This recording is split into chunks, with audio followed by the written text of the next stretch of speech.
మాస్టర్‌తో మాటామంతి కార్యక్రమానికి స్వాగతం. నేను మీ మాస్టర్ దుర్గాప్రసాద్.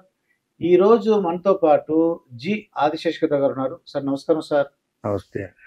సార్ మిమ్మల్ని ఈ చంద్రబాబు నాయుడు గారు నాలుగోసారి ముఖ్యమంత్రిగా ప్రమాణ స్వీకారం చేస్తున్నప్పుడు ఒకవైపు చంద్రబాబు నాయుడు గారిని చూపించారు. ఇంకోవైపు మిమ్మల్ని మీ ఆనంద బాష్పాలు మిమ్మల్ని చూపించారు సార్ అన్ని టీవీల్లోనూ. అంటే మీకు తెలుసో తెలీదో అందుకు మేము అనిపించిందనమాట. ఏంటి అసలు ఏంటి మీకంతా ఆ విపరీతమైన భావోద్వేగం అంటారు కదండీ! ఎమోషనల్ అలా అయినట్టు అనిపించింది మాకు. అంటే జనరల్‌గా ఆయన హ్మ్. జైలులో ఉన్నప్పుడు ఆ ఇన్సిడెంట్స్ గుర్తొచ్చినాయి. ఆ! మేము ప్రాపర్‌గా అంటే అలా ఇప్పుడు 15 ఏళ్ళు ముఖ్యమంత్రిగా చేసినోడు, అవునండి. లేకపోతే అంతకు మంత్రిగా చేశాడు, లేకపోతే ప్రతిపక్ష నాయకుడిగా చేశాడు. సుదీర్ఘ రాజకీయ అనుభవం ఉన్న వ్యక్తిని హ్మ్. The way they have arrested అది గుర్తొచ్చినాయి. హ్మ్. అంటే విండిక్టివ్ పాలిటిక్స్, అవునండి. కక్షపూరిత. కక్షపూరిత రాజకీయాలు. హ్మ్. ఎప్పుడైనా హ్మ్. ఏ ఇష్యూలో అయినా ప్రజా సంక్షేమం కోసం ఏ ముఖ్యమంత్రి అయినా సరే నిర్ణయాలు తీసుకునే అధికారం వారికి ఉంది. అవును. నిర్ణయాలను అమలుపరచాల్సిన వ్యక్తులు బ్యూరోక్రసీ. అందుకనే వాళ్ళకి IAS, IRS, IPS, Indian police service. అవునండి. రూల్స్ కానీ, రెగ్యులేషన్స్ కానీ, రాజ్యాంగం కానీ, చట్టాలు కానీ చూసుకోవాల్సినది బ్యూరోక్రసీ. నిర్ణయాధికారం హ్మ్. పొలిటికల్గా ఉంటుంది. అవును. పొలిటీషియన్ ఎప్పుడైనా సరే అది సక్రమంగా ఉందా లేదా అని చూసుకునే విచక్షణ జ్ఞానం మీద అతని మీద చేయటానికి లేదు ఎప్పుడు కూడా. అవును. ఎప్పుడైనా పొలిటికల్ సిస్టంలో, ఇండియన్ పొలిటికల్ సిస్టంలో అవును. రాజ్యాధికారం డెసిసివ్ మేకింగ్ పొలిటికల్ వీళ్ళైనా కూడా ఎగ్జిక్యూటివ్ డెసిషన్ ఎప్పుడు కూడా బ్యూరోక్రసీ మీద ఉంటుంది. చట్టం అతిక్రమించారా లేదా అని చూసుకోవాల్సిన బాధ్యత హ్మ్. అధికారులది. లేదు ఆయన చెప్పారు మేము చేసాము అని అనడానికి వీలు లేదు. అసలు ఇప్పుడు చెప్పింది చేయడానికి కాదు కదా, చట్ట ప్రకారం చేయడానికే బ్యూరోక్రసీ ఉంది.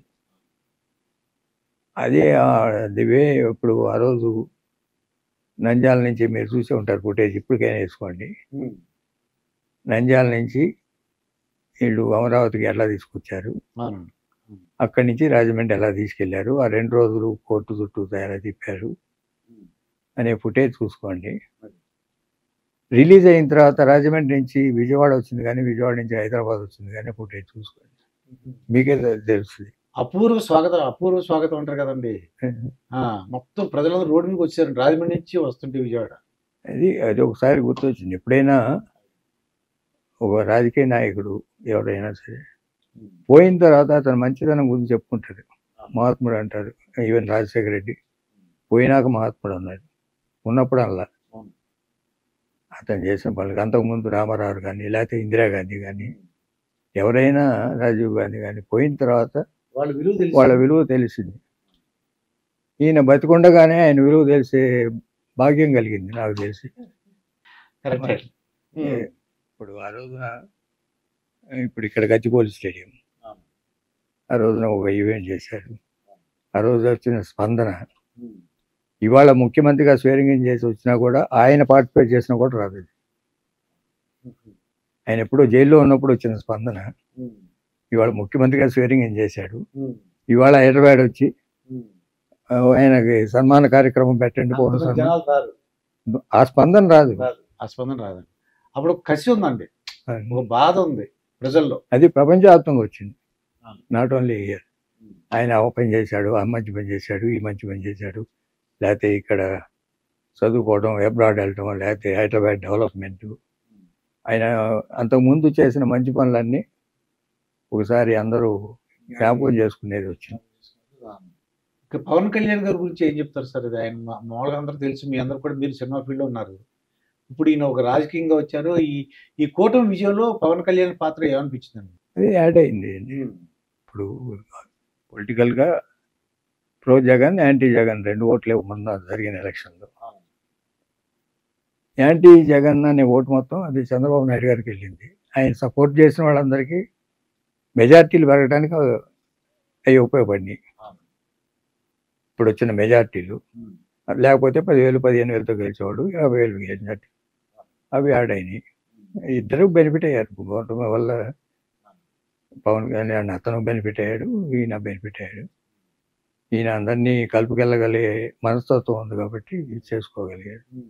అంటే అందరు ప్రజలు మా డౌట్ ఏంటంటే బీజేపీని ఎలా తీసుకొస్తారు వీళ్ళిద్దరు కలిసారు? ఆయన జైలు నుంచి అంటే జైలు చంద్రబాబు నాయుడు గారిని కలుసుకుని బయటకు వచ్చిన తర్వాత మీ ఇద్దరు కలిసే పోటీ చేస్తామని చెప్పారు. అవును, అదొక చారిత్రాత్మక నిర్ణయం. అది స్పాంటేనియస్ గా ఫీల్ అయ్యాడు, అక్కడ అనౌన్స్ చేశాడు. అది తర్వాత బీజేపీని కలిపికెళ్ళటం అంటే ప్రజలకైతే ఇష్టం లేదు, బీజేపీని కలపకూడదని అనుకున్నారు అందరూ. కానీ బీజేపీ సపోర్ట్ వల్ల కూడా ఉపయోగపడింది మనకి. ఉపయోగపడింది అంటే ఉపయోగపడింది, ఉపయోగపడలేదంటే ఉపయోగపడలేదు. అది పెద్ద ఇష్యూ కాదు. మోడీ గారు చిలకలపేట వచ్చినప్పుడు జగన్ గురించి కానీ ప్రభుత్వం అవినీతి గురించి కానీ ఏం మాట్లాడలేదు. అది ఆ రోజున తెలుగుదేశానికి నష్టం అని కొంతమంది ఫీల్ అయ్యారు. కానీ అదే ఉపయోగపడింది. వీళ్ళు తెలుగుదేశం ఇది వైఎస్ఆర్సీపీ బీజేపీ అండర్స్టాండింగ్లోనే ఉంది అనేది జనంలోకి వెళ్ళింది. అందువల్ల నష్టం జరగలే. బీజేపీతో పెట్టుకున్న దాని వల్ల నష్టం జరగలే. కాకపోతే దేశవ్యాప్తంగా ఈ రాజకీయాలు జరిగిందంతా మోడీ వర్సెస్ రాహుల్ గాంధీ జరిగింది. 5 మోడీతో కలిసిన కూటమి ఒకటి, మోడీకి అగరెస్ట్గా రాహుల్ గాంధీతో కలిసిన కూటమి ఒకవైపు. అది తప్ప వేరే రాజకీయాలకు ఫోకస్ అవ్వాలి ఈ ఎలక్షన్కి. అది రెండిట్లో నేను బయట వాళ్ళందరూ అంటే ఇక్కడ బీఆర్ఎస్ కానీ, అక్కడ వైఎస్ఆర్సీపీ కానీ, అక్కడ ఒరిస్సాలో కానీ బిజు జనతా దళ్, తమిళనాడులో ఏడీఎంకే కానీ, 2 కూటమిలో లేకుండా బయట ఉన్నాయన్నీ స్మాష్ అయినాయి. ఏదో కూటమిలో ఉండాలి అంటే 2 పార్టీ సిస్టమ్ వస్తుందా ఇండియన్ పాలిటిక్స్లో అనేది దీనికి సిగ్నల్ ఇది. మరి మోడీ వల్ల అడ్వాంటేజ్ ఉంది, బీజేపీ వల్ల పెద్ద టీడీపీకి అడ్వాంటేజ్ ఉంది. వాళ్ళ వాళ్ళు కంటెస్ట్ చేసిన 6 ఎంపీ సీట్లలో 6 లక్షల ఓట్లు తక్కువ వచ్చినాయి ఎమ్మెల్యేల కన్నా. 3 ఎంపీ సీట్లు ఓడిపోవడం జరిగింది. ఎమ్మెల్యేసి క్యాండిడేట్స్కి అక్కడ ఎక్కువ వచ్చినాయి ఆ 3 పార్లమెంట్ పరిధిలో. అదే బీజేపీ కాకుండా టీడీపీ క్యాండిడేట్ అయితే గెలిచి ఉండేవాడేమో. ఇంకా పవన్ కళ్యాణ్ గారు డిప్యూటీ సీఎం అయ్యారన్నది ఆయనకి చాలా మంచి శాఖలు కూడా ఇచ్చారు. పంచాయతీరాజ్ అని, గ్రామీణాభివృద్ధి, సైన్స్ అండ్ టెక్నాలజీ, మంచినీటి సరఫరా. ఏమనిపిస్తుంది సార్ అది అన్ని చూస్తుంటే? అదే వర్క్ చేయడానికి అవకాశం, కాన్సన్ట్రేట్ వర్క్ చేస్తే మంచి పేరు వస్తుంది.